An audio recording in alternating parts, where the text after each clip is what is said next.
Oke, halaman 36 ya, silakan.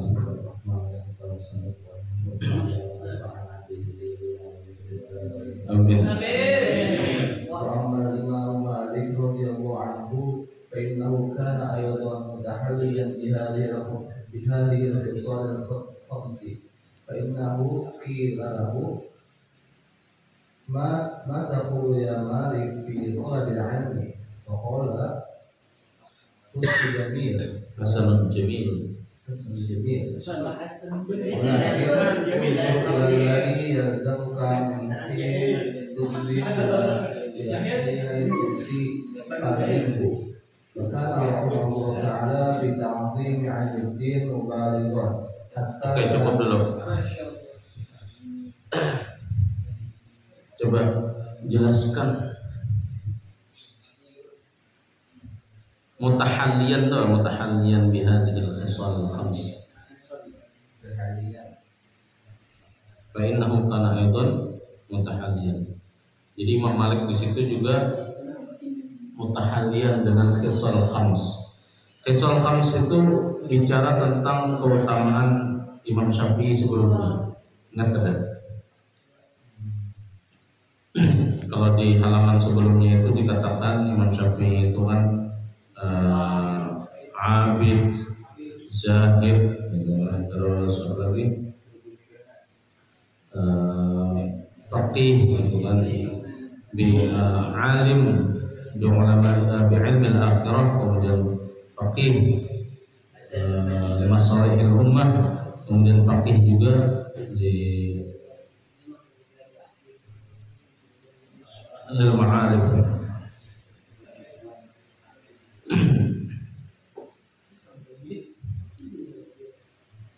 Teringat lagi lah. Teruskan aja gitu.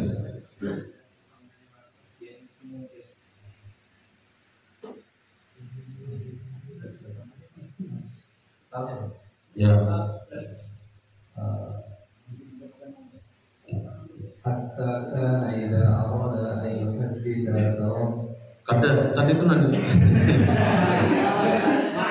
makna yang Imam Malik radhiyallahu anhu bahwasanya beliau juga melakukan atau memperhiasi diri beliau dengan 5 macam yang disebutkan tadi ini. betul. Nah, Bahwasanya beliau ditanya orang, bagaimana pendapatmu wahai Malik dalam menuntut ilmu? ya, Maka beliau menjawab sangat bagus sekali gitu. ya, Tetapi bantahlah kepada yang membiasakanmu dari lihatlah pada yang biasa melakukan ketika di pagi hari sampai kepada sore, maka lazim artinya maka sering-sering atau biasakanlah kerjakan lah maksudnya. kerjakan. Jadi perhatikan juga kewajiban harian tuh nah, dari pagi sampai petang tuh. Maka lakukan itu, artinya selain di luar dari thalabul ilmi itu maksudnya beribadah ya. Ini untuk mengatakan sini peduli terhadap ubudiyah ya, terhadap ibadah. Artinya kan banyak orang alim juga yang ya kalau dalam dunia tasawuf itu macam-macam ya, ada karakteristiknya. Ada yang masih mengkombinasikan antara ilmu fikih dan ilmu tasawuf gitu kan. Tapi ada juga yang terlalu ta'amuk, tabahur di ulum dalam ilmu tasawufnya, sehingga praktek syariatnya, fikihnya itu tidak terlalu peduli. Bahkan ada yang Tajun Cirokai misalnya kan, saking kuatnya di tasawuf, syariat itu ditinggalkan total. Fikih dinontarnya, bukan saja tidak peduli dengan ilmu fikih, bahkan tidak mengamalkan lagi, ada sembajangan lagi. Nah itu ada yang seperti itu. Nah Imam Malik ini masih peduli terhadap mulazamah ubudiyah gitu kan, masih melazimkan pekerjaan-pekerjaan yang bersifat ibadah ritual gitu. bersifat ritualis. Jadi kalau misalnya beliau sangat berlebihan dalam menghormati agama. Iya, betul. Kadang-kadang berlebihan beliau itu. Bagi orang melihatnya kayaknya berlebihan gitu. Nah, terus hatta kana idza arada al-haditha tawaddu'a wa jalasa 'ala sadri firashihi wa saraha yahyatahu wasta'amala at-tib wa tumkin kana min al-busi 'ala al-waqar wa haibah wa haddatha. Cukup. Apa itu maksudnya itu? Sampai apabila beliau ingin berbicara, beliau berwudu, menyampaikan hadis, maksudnya hadis itu. Menyampaikan hadis, beliau berwudu dan duduk di atas firas. Ya semacam inilah lapaknya kan, ini firasnya.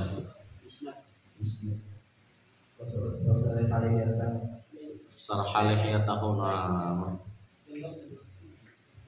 merapikan, menyisirnya. Kemudian musta'mal tib, dan menggunakan minyak wangi.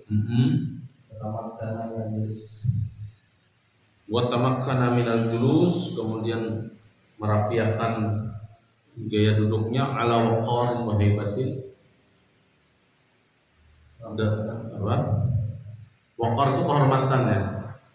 Jadi dengan gaya yang membuat orang itu menghormati sidin, dan haibah itu apa? Haibah wibawa, dengan penuh gaya kehormatan dan kewibawaan. Semua haddatsa, hanya sidin menyampaikan hadis. Nah, bagi sebagian orang itu mungkin berlebihan. Bahkan dalam cerita lain beliau itu dikatakan ketika diminta berfatwa, beliau berfatwa biasa saja. Tapi ketika diminta untuk menyampaikan hadis, nah, beliau itu lain sedikit. Kalau berfatwa itu mungkin situ merasa dari lidah sidin, dari pemikiran sidin, dari kayak pas sidin menyimpulkan masalah itu. Tapi kalau menyampaikan hadis, nah, itu beda, karena hadis itu sumbernya dari Rasulullah. Jadi ta'zimnya itu bukan kepada sesuatu yang beliau sampaikan, tapi di balik itu siapa yang dulu pernah menyampaikan. Makanya sidin itu kadang berlebihan kalau ingin menyampaikan hadis. Bagi sebagian orang dianggap berlebihan karena sidin harus wudu berapi-api, bersih, menyiapkan segalanya sampai kepada tempat beliau duduk juga dirapikan dan disiapkan betul-betul matang-matang. Kira-kira tip yang digunakan pun lah, ada yang ami-ali kira-kira. Ami-ali kan 10.000 ya semili kan. Kalau sidin itu kira-kira kalau dirupiahkan bisa 100.000 semili sama. Tapi memang di Arab itu kan luar biasa dengan parfum atau apa, minyak wangi kayak berlimpah di sana itu. Masjid itu sama sijitan tuh baunya ya. Oke, siapa lagi ingin membaca? Faqila lahu fi dzalika. Ini melanjutkan dari itu atau tamam makan guru Yadi. Faqila lahu fi dzalika. Apa alasan sidin dan berlebihan itu? Faqila fi dzalika faqala ibu al-'azim hadits Rasulullah sallallahu alaihi wasallam wa qala Malik al-'ilmu nurun yaj'aluhu Allahu kayfa yasha wa laysa bi kathrati riwayah. Wa hadha al-ihtiram wa at-tawqir yadullu 'ala quwwati ma'rifatihi bi jalalillahi ta'ala. Cukup. Jadi alasan Imam Malik tadi apa? Uhibbu an u'azzima hadits Rasulullah sallallahu alaihi wasallam. Jadi sidin, hobi sidin itu diantaranya adalah memuliakan hadis Nabi sallallahu alaihi wasallam. Waqala Malik, ilmu itu cahaya yang Allah jadikan kepada siapapun yang ia kehendaki, bukan berdasarkan banyaknya riwayat, atau bukan berdasarkan riwayat di sini maksudnya cerita-cerita, kisah, atau menyampaikan hadis bisa juga ya. Jadi cahaya itu tidak berdasarkan banyaknya riwayat, tetapi siapa yang Allah kehendaki. Nah, lalu ini pernyataan Imam Ghazali, wa hadzal ihtiram wa tawqir yadullu ala quwwati ma'rifatihi bi dzalika. Jadi penghormatan ini Imam Ghazali menunjukkan bahwa Imam Malik itu memiliki ma'rifat yang kuat sekali atas keagungan Allah Ta'ala. Oke, lanjut. Membawa kita hari ini sangat jauh. Ustaz Hafiz. Ya. Fadhal Ustaz Hafiz. Guru Hafiz.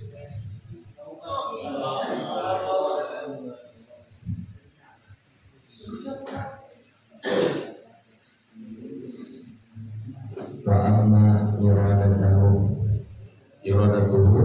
wajhullahi ta'ala bil-ilmi. Saya dulu alaihi qawluhu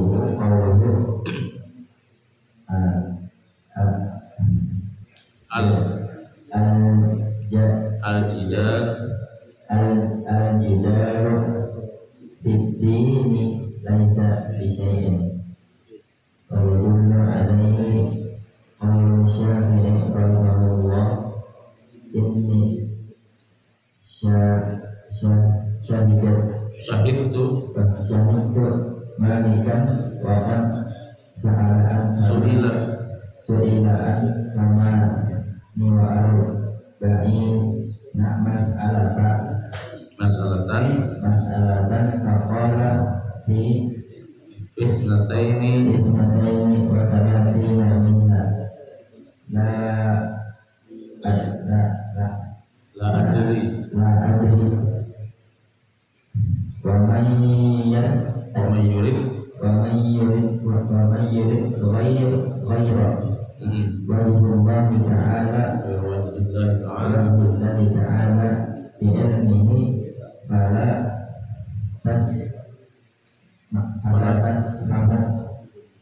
nafsahu bi an yuqarra ala nafsihi bi annahu la yadri. Walidzalika qala Syafi'i radhiyallahu anhu idza dzukira ulama'u famalikun najmu at-tatatu. Oke. Wa ma ahadun amanna alayya min malik. Oke, cukup. Jelaskan guru siapa? Terserah. Guru Farid.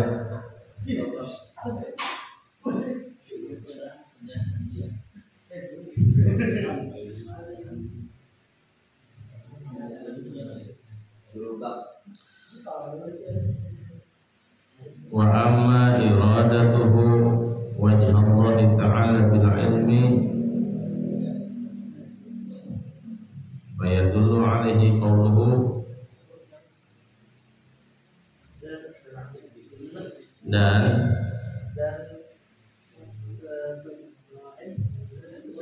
jadi kalau terjemahan bebasnya itu bukti bahwa Imam Malik itu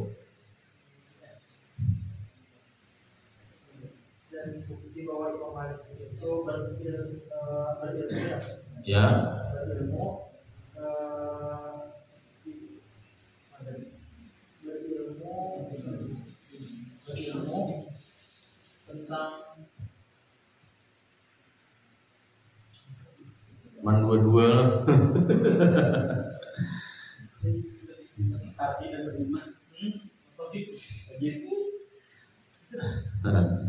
Jadi adapun yang dimaksud dengan iradatuhu wajh Allah Ta'ala bil ilmi, ilmu sidin yang karena bukan wajah itu dalam arti wajah Allah, maksudnya karena mencari keridhaan Allah, maka sebagai bukti adalah pernyataan sidin seorang. Apa pernyataan beliau? Al-jidalu fiddin laisa bisyai. Berdebat, menghabiskan energi dalam perdebatan perihal agama itu tidak ada manfaatnya. Laisa bisyai. Laisa bisyai'in la manfaata fi. Tidak ada manfaat di situ manusia. Wa yadullu alaihi qaul Syafi'i rahimahullah. Hal tersebut juga dipertegas oleh perkataan Imam Syafi'i, inni syahidtu malikan wa qad su'ila an 48 mas'alatan. Imam Malik itu kusaksikan menjadi Imam Syafi'i, pernah sidin itu ditanya atau ditabuni orang 48 masalah. Beliau faqala fi 32 minha la adri. Dari 48 masalah itu 32 yang sidin jawab dengan aku pada tahu. Wa man yurid ghaira wajhillahi ta'ala bi ilmihi. Orang yang menghendaki dari ilmunya itu selain daripada ridha Allah Ta'ala, fala tasmah nafsahu bi yuqirra ala nafsihi bi annahu la yahdi. Mustahil orang itu membenarkan pada dirinya untuk mengakui, untuk menetapkan pada dirinya bahwa ia tidak tahu. Atau pemahaman terbaliknya itu adalah orang yang selalu merasa tahu itu jauh dari ridha Allah, barangkali seperti itu. Bukti bahwa orang itu dalam ilmunya mencari ridha Allah itu adalah dia tidak memaksakan harus bisa menjawab setiap pertanyaan. Artinya sesekali itu bisa ya kita kada tahu ya Allah, amun kita serba tahu Allah Ta'ala maha mengetahui ya Allah. Itu mengambil jatah orang. Tapi kita ini memang karakter orang Indonesia ini kan memang apa? Ya, ada orang yang sedikit tahu tentang sedikit hal, sedikit tahu tentang banyak hal, banyak tahu tentang sedikit hal, dan banyak tahu tentang banyak hal. Kalau orang Banjar ini biasanya sedikit tahu tentang banyak hal, ya sedikit aja tahunya, tapi sarap tahu. Ya Allah, bila berpandir masalah politik, oh padanya, bilang panahnya sidin, apa-apa lah komentar sidin. Bila berpandir masalah usaha, wah iya juga bisnis normal aja sidin, apa termasuk batubara yang Allah, benar ya sidin. Amun berpandir masalah bola, iya pulang. Anak-anak tim nasional kalau Vietnam dia itu, wah macam-macam ya. Jadi teorinya secara psikologis pemain-pemain Indonesia itu mudah terprovokasi, sehingga kada fokus lagi untuk memahami apa-apa yang di lapangan itu dengan instruksi pelatih, bagaimana supaya bermain secara taktis. Strategi kada jalan. Kenapa? Karena sudah emosi main. Misalnya kan, apalagi komentari Liga Inggris, Liverpool ini lagi wah, sebujur Pak ya Allah. MU lagi naik ya Allah. MU atau juga. Wah iya tuh Bang. Nah itu. Nah, padahal untuk mengatakan la adri itu bagian dari sunnah Nabi juga. Rasulullah pernah nggak ditanya, kemudian beliau jawab tidak tahu? Pernah. Apalagi ketika wahyu belum turun ya. Dengan tegas beliau mengatakan la adri.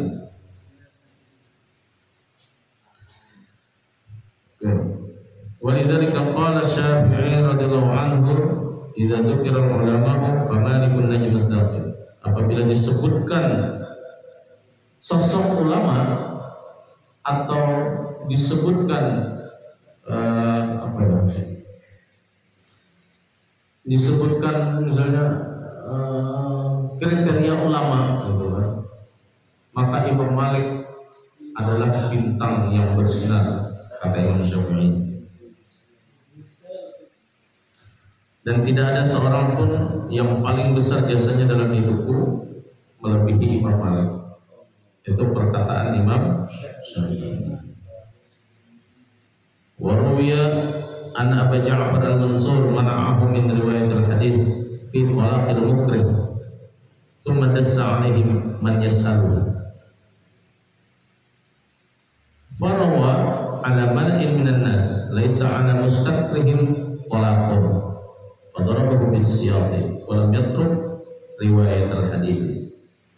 Nah, jadi ada kisah ini diceritakan bahwa Abu Ja'far al-Mansur ini siapa nih? Khalifah Bani Daulah Abbasiyah.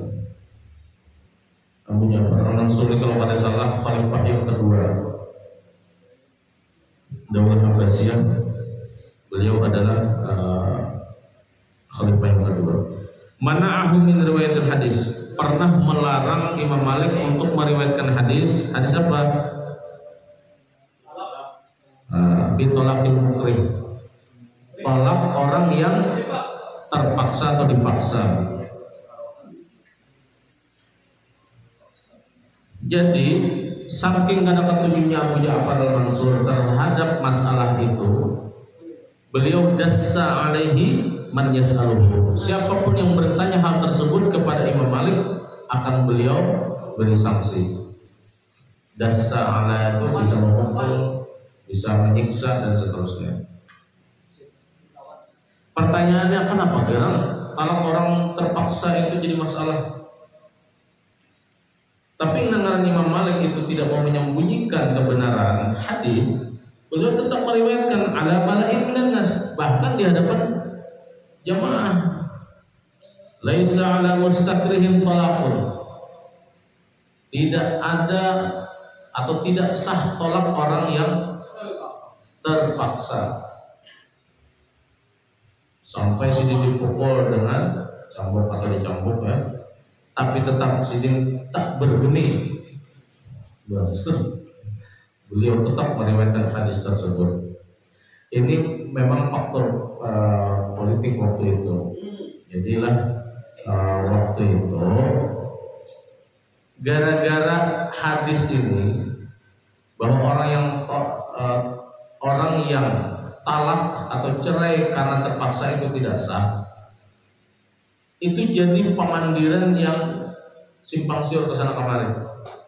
Akhirnya masyarakat waktu itu, ini kan hanya nih Daulah Abbasiyah ini kan khalifah yang kedua nih. Artinya masih banyak rakyat yang masih tidak setuju dengan Daulah Abbasiyah ini. Tidak semuanya waktu itu setuju. Setuju sih saat revolusi, tapi begitu selesai revolusi apa yang terjadi? Kadang-kadang itu bisa ada hal-hal yang tidak disukai. Itu biasa terjadi. Makanya kita kalau bisa tidak perlu ada revolusi, yang ada jadi baiki. Kalau revolusi itu kita harus menghancurkan macam-macam, pertumpahan darah pasti. Nah, membangun dari awal itu pasti itu berebut, ya, pasti berebut. Masing-masingnya hendak muncul. Gara-gara ini banyak ulama kemudian melakukan kias. Berkias kayak apa? Amun cerai terpaksa itu kada sah, maka membaiat pemimpin yang terpaksa juga kada sah. Nah, ini yang dihembuskan oleh masyarakat kesana kemari. Lalu Abu Ja'far al-Mansur itu kan harus ini kan, harus antisipatif kan. Maka tindakan preventifnya adalah siapa yang memfatwakan, nah ini nanti diikuti. Nah, Imam Malik waktu itu adalah salah satu orang yang punya kekuatan untuk memberikan fatwa. Maka Imam Malik yang harus diikuti. Ibarat makhluk ular itu kan jangan buntutnya, tapi kepalanya yang diikuti. Tapi dengan Imam Malik ini tidak mau menyembunyikan kebenaran hadis, beliau tetap menyampaikan. Tidak sah tolak orang yang terpaksa atau dipaksa. Nah ini bisa juga lah kalau kita pahami, kalau itu sah itu bahaya juga. Karena jangan-jangan ada orang-orang tertentu yang punya kekuatan, kemudian punya power, punya ya duit juga, gitu kan?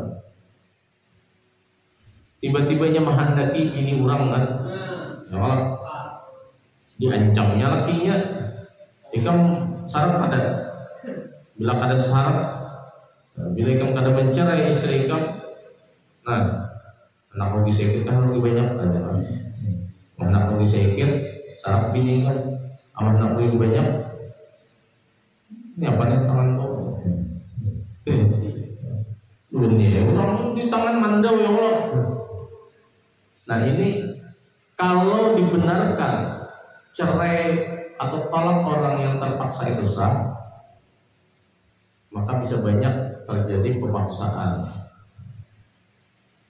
Bisa jadi orang-orang yang punya kekuatan tadi, punya power, punya segala macam, itu akan semena-mena terhadap orang lain karena itu dimimpikan. Waqala Malik rahimahullah, berkata Imam Malik atas dasar tersebut ya, Imam Malik beralasan maka rajulun shadiqan fi hadithi wala yakdzib wala yukadzib, bisa juga illa mutti'a bi aqlihi wa lam yusibhu ma'al harami afatun wala khiram. Jadi siapapun seseorang yang jujur dalam perkataannya, tidak berbohong, kecuali Allah akan memberikan nikmat dengan akalnya, sehingga dia tidak akan mengalami bencana dan kemudaratan agama, atau kita sebut saja khilaf itu khurafat ya, penyimpangan-penyimpangan sampai usia Tuhan. Jadi amun hendak sampai Tuhan itu tidak mengalami bencana, tidak mengalami kesalahan-kesalahan dalam menjalani kehidupan, jangan berdusta ya jadinya itu.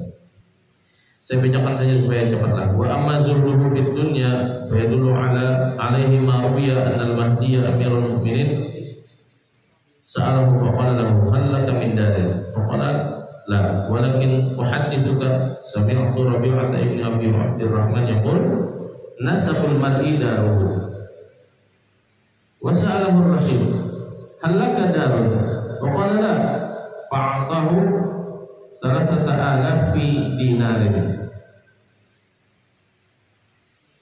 wa qala ishtari biha daran fa aqadaha wa lam yunfiqha.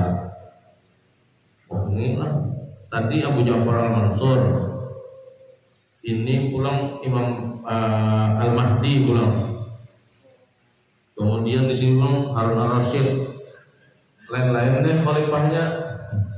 Tapi memang dalam biografi Imam Malik itu beliau kalau tidak salah membersamai 13 khalifah atau Amirul Mukminin atau 13 raja lah gitu. Sultan. Ya sebagian tetap menyebutnya khalifah ya. Tapi sebagian juga menolak karena khalifah itu selesai setelah Sayyidina Ali selesai kekhalifahan. Setelah itu kerajaan semua. Hanya menggunakan nama khalifah. Oke, kita menghargai itu ya, tidak apa-apa lah. Jadi 13 kekhalifahan itu 8 dinasti Umayyah, 5 dinasti Abbasiyah. Jadi sidin itu hal.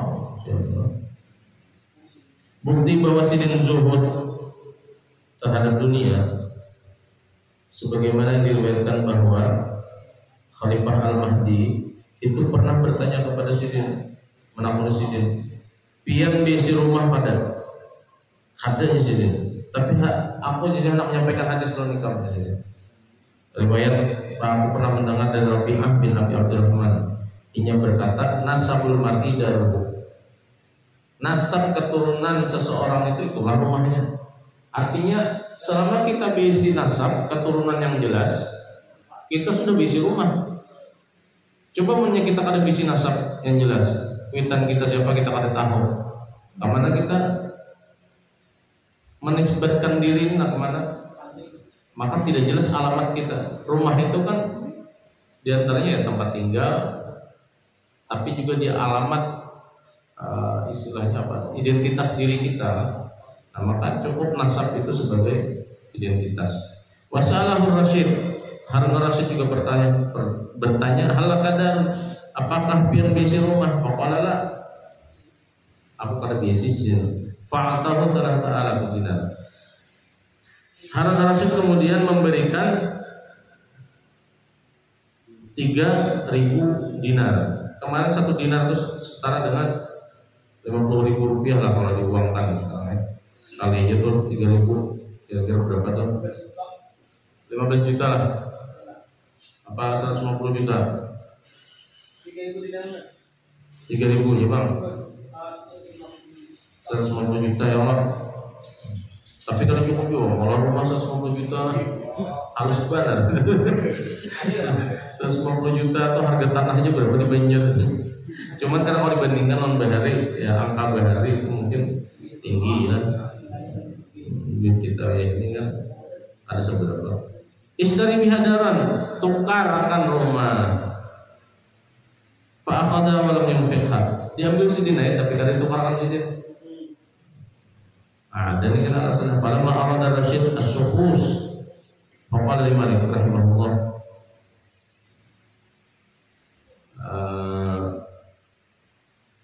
ketika Harun al-Rasyid hendak sukhus di situ apa kan?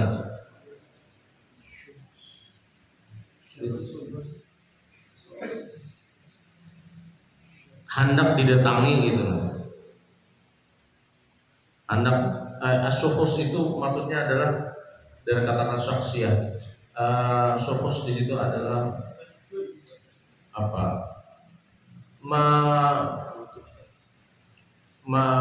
Memviralkan diri itu apa jadi kita kalau bahasa itu panjat sosial lah, pansos. Hendak pansos. Jadi ketika Harun al-Rasyid hendak pansos, maka dia berkata kepada Imam Malik, yang bagi antakhruja ma'ana, hendaknya engkau wahai Malik umpat kami keluar asal kamari gitu. Fa ini azamtu alayya an ahmilan nas 'ala al-Muwatta. Karena aku sudah berniat hendak mengenalkan kitab Muwatta ini di hadapan masyarakat. Kama hamala Utsman radhiyallahu anhu an-nasa 'ala al-Qur'an. Sebagaimana dulu Sayyidina Utsman bin Affan itu juga mengenalkan Quran kepada masyarakat. Tapi sidin tahu niatnya pansos kan. Nah, jadi apa selain pansos apa sih? Apa itu bila menarik minat orang lain tuh? Itu bahasanya. Kalau bahasa politiknya apa tuh biasanya? Kampanye terselubung ya. Selain kampanye terselubung apa lagi itu?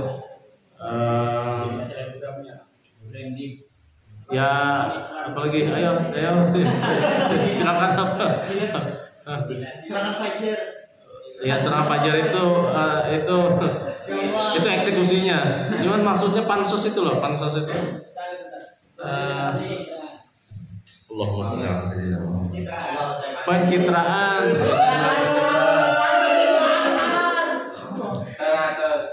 Ya pencitraan. Ada lagi lah bahasa lainnya lah saya pencitraan. Supaya viral tuh apa artinya orang tuh? cari muka. Khalif tu'rab kan begitu. Bersikap kontroversial itu bisa membuat kita terkenal. Tapi ini bukan kontroversial, beliau itu pansos aja, pencitraan lah. Jadi jar Imam Malik, amma hamlun nasi 'alal muwatta falaysa ilaihi sabil. Mengenalkan masyarakat dengan kitab Muwatta ini sebetulnya bukan sesuatu yang baik. Jadi falaysa ilaihi sabil itu tidak tepat gitu kan artinya. Itu tidak benar. Kenapa? Li'anna ashab Rasulullah sallallahu alaihi wasallam iftaraqu ba'dahu fil amsar fahaddatsu. Karena sebetulnya sahabat-sahabat Nabi setelah wafatnya Rasulullah itu ba'dahu, bukunya di situ maksud wafatnya Rasul. Iftaraqu, mereka kesana kemari fil amsar, di berbagai negeri, fahaddatsu, kemudian mereka menyampaikan hadis-hadis Nabi. Fa inna kulli ahlin lain. Ini lain Mesir lah maksudnya. Fa inna kulli ahli Misrin ilmun. Karena setiap negeri itu memiliki ilmu masing-masing, maksudnya memiliki ciri khas keilmuan masing-masing, atau bahasa plastiknya itu distingsi, memiliki distingsi masing-masing itu kan. Waqad qala sallallahu alaihi wasallam ikhtilafu ummati rahmatun. Nah, ini pernyataan Imam Malik nih.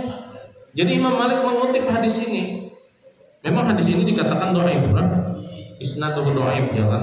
Tapi Imam Malik menyebutkan setidaknya sebagaimana dikatakan Imam Ghazali dalam kitabnya ini, Imam Malik mengatakan ikhtilaf ummati rahmat, perbedaan umatku itu rahmat. Wa amal khulud ma'aka fala sabila ilaih. Sedangkan pansos 4 pian ini, pencitraan keluar ke sana kemari lawan pian ini, fala sabila ilaih, ini juga bukan sesuatu yang bagus, bukan sesuatu yang tepat. Kenapa? Qala Rasulullah sallallahu alaihi wasallam, al-Madinatu khairun lahum law kanu ya'lamun. Kota Madinah itu lebih baik bagi mereka seandainya mereka mengetahui. Artinya kalau usah kesana kemari, cukup di Madinah. Madinah ini adalah yang terbaik. Makanya Imam Malik ini termasuk ulama yang tidak pernah keluar dari kota Madinah. Sidin menetap di Madinah, saking ta'zimnya Sidin terhadap kota Madinah. Sidin menegaskan lagi dengan perkataan Nabi, al-Madinatu tanfi khabatha kama yanfil kiru khabatal hadid. Jadi Madinah atau kota Madinah itu mampu membersihi segala kotoran-kotorannya sebagaimana besi bisa menghilangkan karat-karat yang melekat padanya. Atau bisa juga al-kir itu penempaan sebenarnya. Al-kir khabatal hadid. Sebagaimana penempaan itu juga bisa membersihkan besi. Besi yang tadinya berkarat menjadi berkilat karena ditempat.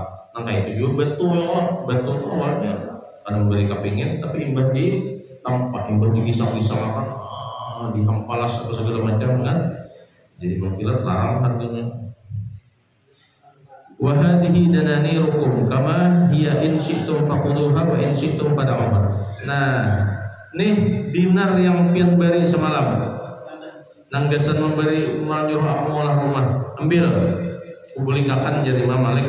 Amun pian hendak ambil, amun kada hendak ya biarkan. Ya'ni annaka innama tukallifuni mufaraqatan Madinah lima istana'tahu ilayya fala u'assiru dunya ala madinati Rasulullah sallallahu alaihi wasallam. Jadi jadi sebujurnya sampian ini hanya ingin membebani aku untuk meninggalkan kota Madinah. Pura-pura aja mempengaruhi aku supaya meninggalkan kota Madinah. Fala u'athiru dunya ala madinati Rasulullah. Aku tidak akan meninggalkan kota Madinah Rasul ini, kotanya Rasulullah ini, hanya untuk mengejar sesuatu yang bersifat duniawi. Jadi ini menunjukkan kezuhudan Sidin. Maka fahakada kana zuhdu Malik fid dunya. Sedikit lagi lah. Walamma humilat ilaihi al-amwal katsirah min atrafid dunya lintishari ilmi wa ashabi kana yufarriquha fi wujuhil khair. Sidin saat dijulungi banyak harta dilimpahkan kepada hal-hal yang baik-baik saja. Wadalla sahawu ala zuhdihi, dan bukti kedermawanan beliau itulah dan kedermawanan Sidin itulah bukti akan kezuhudan Sidin. Wa qillatu hubbihi lidunya wa laysa zuhdu faqdul mali.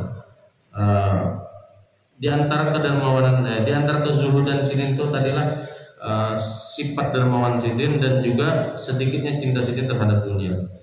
Wa laysa zuhdu faqdul mali, dan zuhud itu tidaklah menyebabkan hilangnya harta. Wa innamaz zuhdu faraqul qalbi anhu, tetapi yang namanya zuhud itu adalah mengosongkan hati daripada harta yang banyak itu. Jadi yang ngaran zuhud itu pasti orangnya bisi harta. Amunnya miskin kenapa mau disebut zuhud? Itu syukur aja. Syukur atau sabar ya Allah. Nah, sabar atau syukur. Tapi atau qanaah di situ. Jangan orang Jawa itu apa ya? Tadi nggak tahu nih. Nerimo ing pangdum kah itu kan saya. Nerimo ing pangdum. Artinya menerima apa yang sudah ditetapkan Allah. Jadi bukti zuhud Sidin itu. Walaqad kana Sulaiman alaihissalam fi mulkihi minaz zuhad. Nah, buktinya Nabi Sulaiman itu dapat istana dan kerajaan itu kan, tapi tetap Sidin tidak tergantung. Itulah diantara tanda kezuhudannya juga. Wa yadullu ala ihtiqari dunya ma ruwiya an Syafi'i rahimahullah annahu qala. Bukti bahwa Sidin itu kada ketujuh lawan dunia adalah pernyataan Imam Syafi'i. Ra'aitu ala babi Malik qira'an. Aku suatu hari melihat di pintu rumah Imam Malik itu seekor kuda yang cantik. Min afrasi Khurasan, berasal dari Persia, tepatnya daerah Khurasan.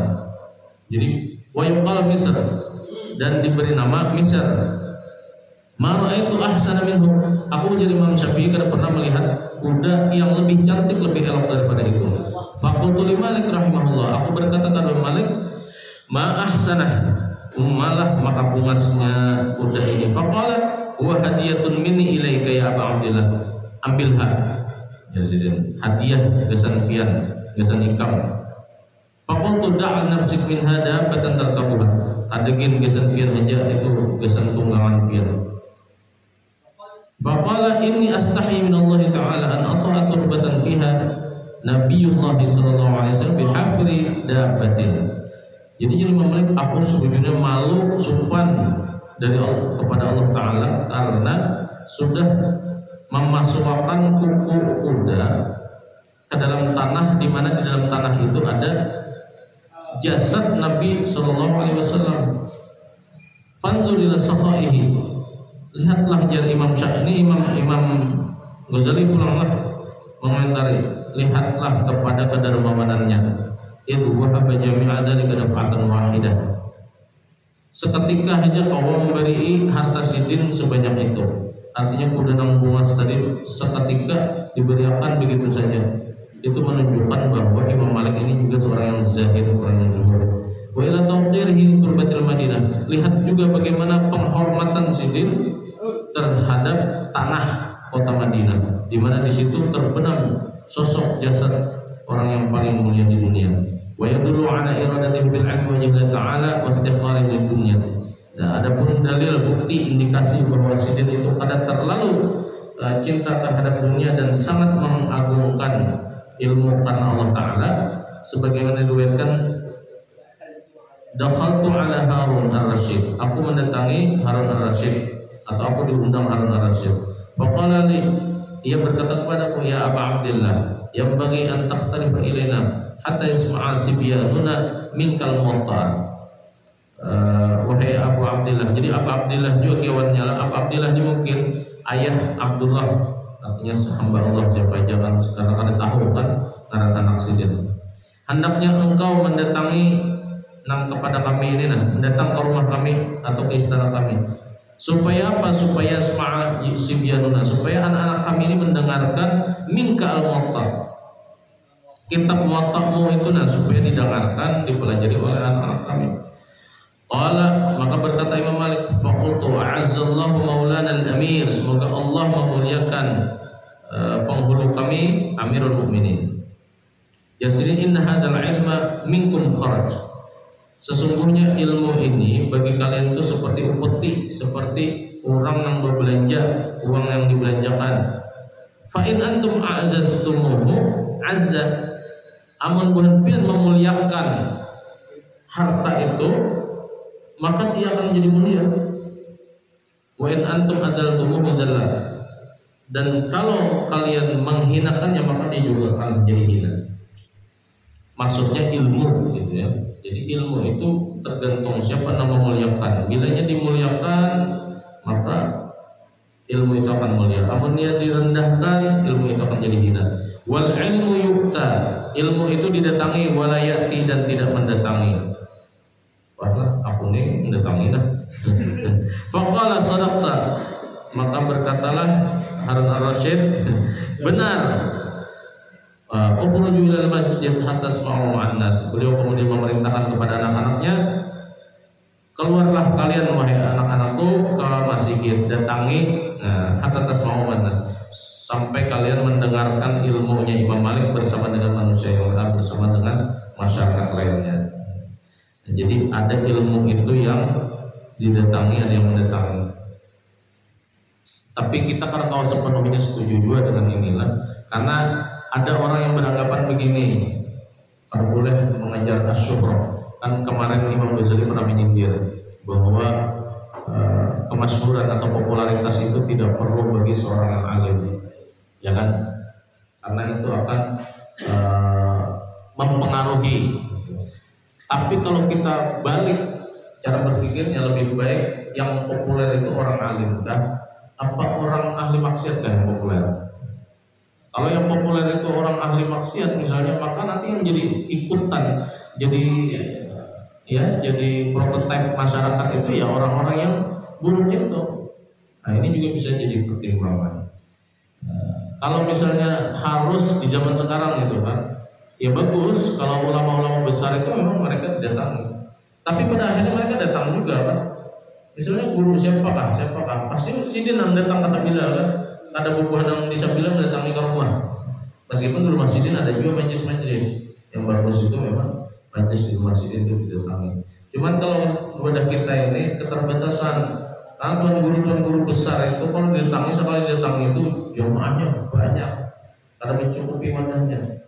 Guru ilham misalnya, anak di rumah sidin terus, terbatas orang yang bisa mendatangi di sana. Tapi kalau sidin hakon ke Sabila, banyak orang yang mau datang ke Sabila.